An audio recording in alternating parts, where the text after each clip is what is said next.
అంటే తాటి బెల్లం, అలాగే నాటు చక్కెరతో చేసేటువంటి టీ తయారు చేసే ఒక ఫ్రాంచైజ్. అంటే కాఫీతో పాటు సాంప్రదాయ స్నాక్స్ వ్యాపారాలను గనక ప్రారంభం పెడితే 50-60% వరకు లాభాలొచ్చే అవకాశాలున్నాయి. పెట్టేటువంటి పెట్టుబడితో పాటుగా ప్రభుత్వం చాలా వరకు సబ్సిడీలు ఇస్తుంది. అందుకే కంపెనీ ప్రతినిధులే దానికి సంబంధించిన లోన్లు కూడా వాళ్ళే ఇప్పిస్తారు. అందుకే ఈ ఫ్రాంచైజ్ అంత ఇంపార్టెంట్ మనకి. అందుకే మిమ్మల్ని ఛానల్ లైక్ చేయండి, సబ్స్క్రైబ్ చేయండి, ఏం అడగట్ల. గుడ్ ఇన్ఫర్మేషన్ అని ఒక్క కామెంట్ ఇవ్వండి అంతే. ఒకే ఒక్క కామెంట్.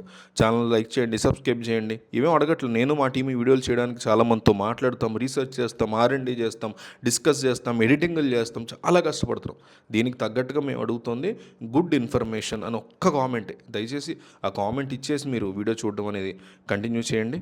సో తమిళనాడులో ఇప్పటికే పాపులర్ అయినటువంటి, అలాగే తెలుగు రాష్ట్రాల్లో కూడా తన ఫ్రాంచైజీని విస్తరిస్తోంది ఈ సంస్థ.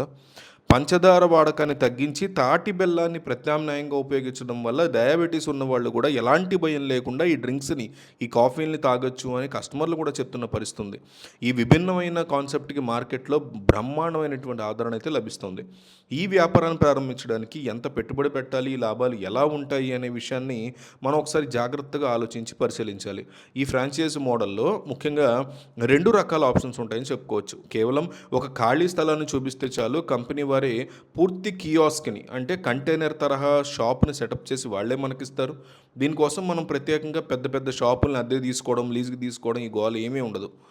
రెగ్యులర్ ఫ్రాంచైజ్ కియాస్క్ సెటప్ కోసం దాదాపు 4,99,000 అవుతుంది. సరే, దీంట్లో మళ్ళీ ప్రభుత్వ సబ్సిడీలు ఉంటాయి. అందుకే వీడియో లాస్ట్ వరకు చూస్తే ఎంత అమౌంట్ పెట్టగలుగుతాము, మన స్తోమత ఏంటి, మన పరిస్థితి ఏంటి అని అన్ని క్లారిటీ వస్తాయి.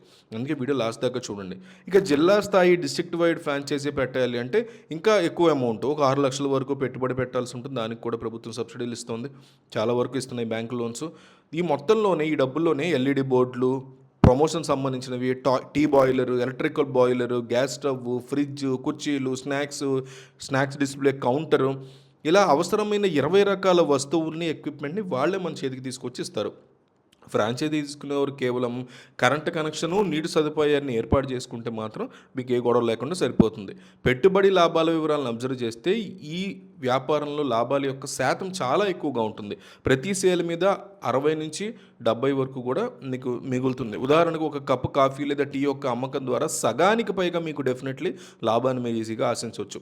ఈ లెక్కన రోజువారీ అమ్మకాలని బట్టి పెట్టినటువంటి పెట్టుబడి అంతా కూడా 6-9 నెలల్లోనే రిటర్న్ ఆఫ్ ఇన్వెస్ట్మెంట్ అనేది ఉంటుంది మీకు ఖచ్చితంగా.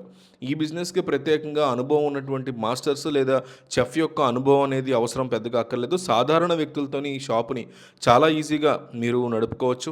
సో ఫ్రాంచైజ్ తీసుకున్న తర్వాత కంపెనీ ప్రతినిధులే 4-5 రోజుల పాటు బిజినెస్ని ఎట్లా నిర్వహించాలి, ఏంటి, ఇట్లా అన్ని రకాల శిక్షణ ఇస్తారు.